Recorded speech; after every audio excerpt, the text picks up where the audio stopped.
côté, t'es de l'autre côté, mais nous devons être un auprès de lui. Alléluia. Amen. Et nous formerons une grande force auprès de Dieu. Amen. Amen. Nous tous, nous formons le corps de Christ. Le bras ne peut pas dire que je suis plus important que le pied. Parce que si le pied ne marche pas, comment toi tu dois travailler? Alléluia. C'est-à-dire, nous tous, nous formons le corps, les membres du corps de Christ, mais chaque membre du corps a sa fonction. Parce que le Dieu de la Bible a donné à chacun selon sa grâce, selon sa mesure, selon son élection, selon sa volonté. C'est pour cela, dans une église, il ne peut pas voir tel. C'est pour cela, quand Paul est entré pour la première fois à Corinthe, il a remarqué quelque chose. Les gens se confient à Céphas, d'autres groupes se confient à Paul, il y a d'autres groupes qui se confient à Apollos. Paul a dit, mais ce n'est pas possible. Dans une église, vous devez comprendre, c'est qui est mort pour vous? Celui qui est mort pour nous et ressuscité pour nous, c'est Jésus-Christ de Nazareth. Nous ne devons pas voir la foi par rapport à Apollos ou à Céphas ou à moi qui est Paul, mais nous devons mettre notre foi en Christ Jésus-Christ. Amen. Amen. Si tu rentres dans une église, ne mets pas la foi à telle personne ou au pasteur, aux évangélistes ou aux frères ou sœurs, mais mets ta foi en Jésus-Christ. La Bible dit, ayant les regards en Jésus-Christ. Ce qui fait mal aujourd'hui dans nos églises, les gens entrent, commencent à regarder les autres, tel a marché comme ça, tel a habillé comme ça, il était comme ça, il a fait ceci. C'est pour ça que nous trébuchons facilement. Mais nous devons savoir, c'est lui qui nous réunit, c'est Jésus-Christ de Nazareth. Sans Jésus, tu ne pouvais pas me connaître. Sans Jésus, je ne pouvais pas te connaître. Mais c'est lui qui nous a fait asseoir, c'est Jésus-Christ. C'est lui qui est mort pour toi, c'est Jésus-Christ. Tu ne peux pas abandonner la foi parce que tel t'a fait ceci, tel t'a fait ceci, mais parce que c'est lui qui t'a appelé, c'est Jésus-Christ de Nazareth. Alléluia. C'est lui qui nous a fait asseoir aujourd'hui, c'est Jésus-Christ de Nazareth. Sans Jésus, on allait se dépasser. Gauche et droite. Moi, je vais à l'Orient, toi, voir l'Occident. Alléluia. Amen. Mais à cause de Jésus, on est assis aujourd'hui. Et on nous appelle aujourd'hui frères en Christ. On nous appelle aujourd'hui sœurs en Christ. Mais c'est à cause de Jésus. Sans Jésus, on ne pouvait jamais se connaître. Alléluia. Amen. Avec mon caractère, tu ne pouvais pas me connaître. Avec ton caractère, je ne pouvais pas te connaître. Mais Jésus nous a pris, il nous a façonné, il nous a lavé par son sang et il nous a élevés, en fait que le monde reconnaisse que nous l'appartenons. Mais nous devons comprendre dans l'église, nous devons être un comme lui, il était avec son Père. Amen. Alléluia. Amen. Cela veut dire quoi? Dans l'église, il faut qu'il y ait l'amour. L'amour doit être priorité de tout le monde dans une église. Dans l'église, il ne peut pas voir. Sans amour, l'église ne doit pas percer. La raison pour laquelle Paul, dans 1 Corinthiens chapitre 13, il a dit, c'est vrai, tu peux avoir les dons de prophétie, de parler à l'âme, de déplacer même des montagnes de Kilimanjaro, tu peux rester même 4 morts à la fois, mais si tu manques l'amour, tu es comme une sonnerie qui retentisse, qui fait trop de bruit. Alléluia. Amen. La charité doit prédominer toutes choses. C'est pour cela, les 12 pères, malgré qu'il y avait 12, mais ils étaient toutes serrées. C'était tout regroupé. Alléluia. Amen. Sous cette table qui est Jésus-Christ de Nazareth. Amen. Amen. Il faut qu'il y ait l'amour. La Bible dit, sans l'amour, vous ne pouvez pas aller loin. Or, l'amour qui est bien parce que l'amour couvre une multitude de péchés. Amen. Amen. Nous avons des problèmes à l'Occident parce que les gens n'ont pas d'amour. Ils disent qu'ils ont l'amour, mais il y a un pasteur qui m'a appelé au Portugal, un ami, Kafuta, Sony, il m'a dit que réellement, je vois vraiment, je ne sais pas comment vous restez en Europe. Comment quelqu'un dit des choses, mais ce qu'il dit, c'est au contraire de ce qu'il pense. Donc, c'est-à-dire qu'il te parle des choses, mais il pense d'autres choses. Je dis, mais ce n'est pas possible. Or, nous, étant donné des chrétiens, nous devons se relier ou s'aimer les uns et les autres. C'est là que nous allons prouver au monde que nous l'appartenons. Alléluia. Amen. Alléluia.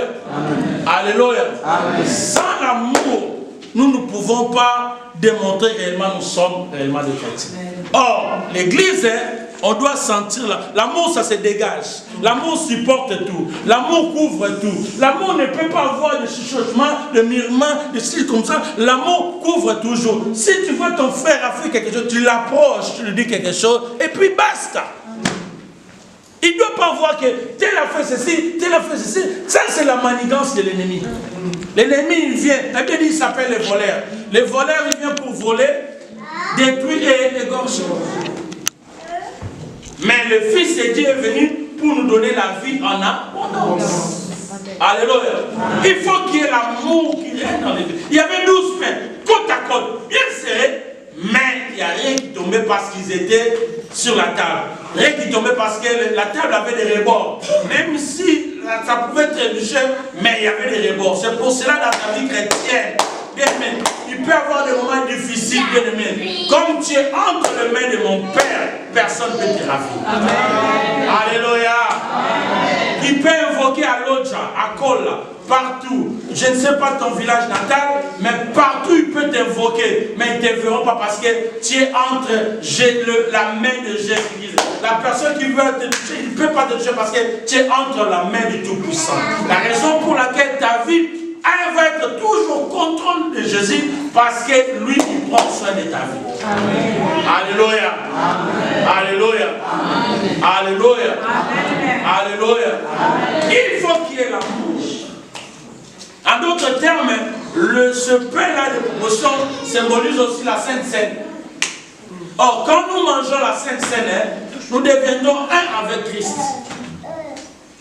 Quand nous mangeons la Sainte Seine, nous devenons un parce que le pain symbolisait son corps, le vin symbolisait son sang qui a été donné par la rémission de nos péchés. La raison pour laquelle, bien aimé dans le Seigneur, l'Église doit être un, comme on est là ce matin. Il ne peut pas avoir tel.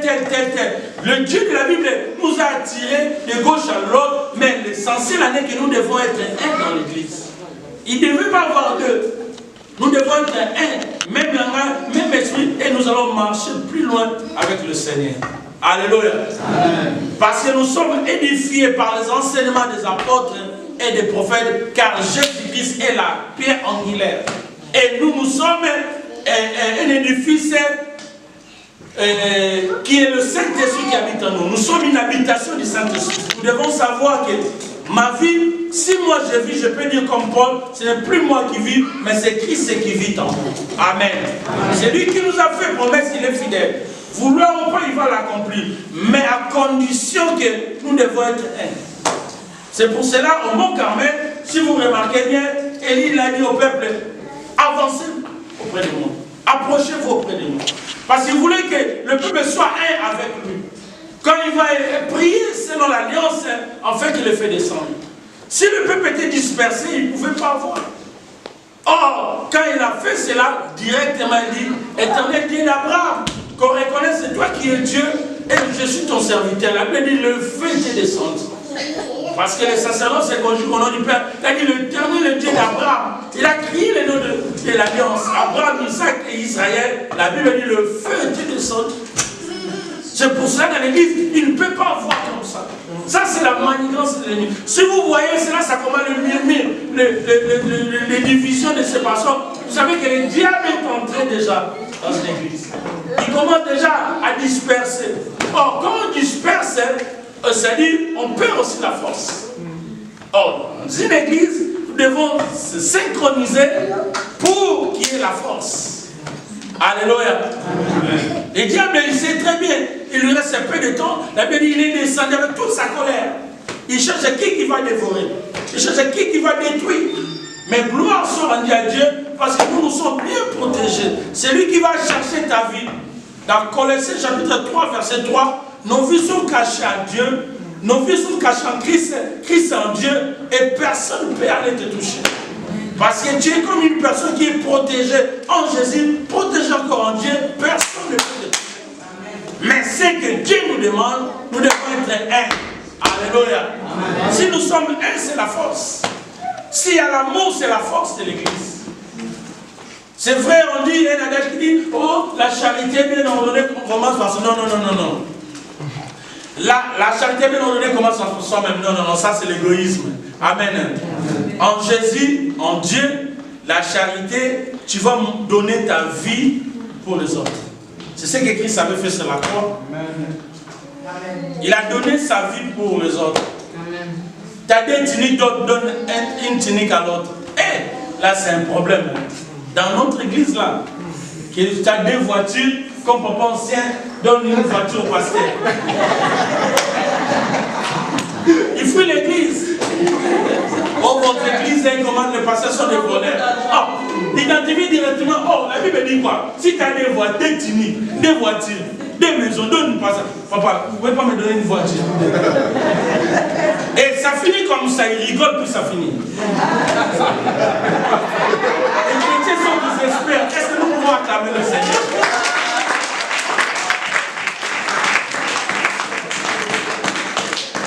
Donne-moi ça, il rigole, et puis ça finit comme ça. Ah, pasteur, et puis ça finit. Il faut que tu insistes. Quand tu insistes, c'est comme ça, ah, pasteur. Il te change la conversation. Alléluia. Si tu en as deux, tu donnes l'autre. Tu as deux tuniques, tu donnes une tunique à l'autre. Tu as deux voitures, tu donnes à l'autre. Tu en as deux, tu donnes. Tu en as excès, tu donnes. Mais donner aujourd'hui dans nos églises, les gens veulent toujours amasser. C'est pas bien. Alléluia. Amen. Non, il faut que nous retournons au fondamental des Écritures.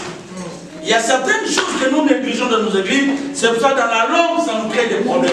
Dans la langue, ça nous crée des problèmes. Ça nous crée même des soucis parce que nous les négligeons. Alléluia. Amen. Alléluia. Amen. Toi et moi, nous sommes un. Toi et moi, nous sommes un. Et tu, le corps, comme nous formons un corps de Jésus-Christ, la main ne pouvait pas dire qu'il est plus utile que le pied, ou le dos, ou le ventre, parce que nous formons tous le corps de Christ. Mais tu es utile dans le corps de Christ. Que personne ne minimise ta situation sociale, mais ce qui est en toi, ce qui importe auprès de Dieu. Alléluia. D'ailleurs, le véritable corps, ce n'est pas ce qui est physique, le véritable corps, c'est ce qui est dedans. Alléluia. Jean va dire en réalité, l'homme, c'est l'esprit et le souffle de Tout-Puissant. Or, le véritable toi, c'est ce qui est dedans. La raison pour laquelle, bien aimé, ne t'en fais pas parce que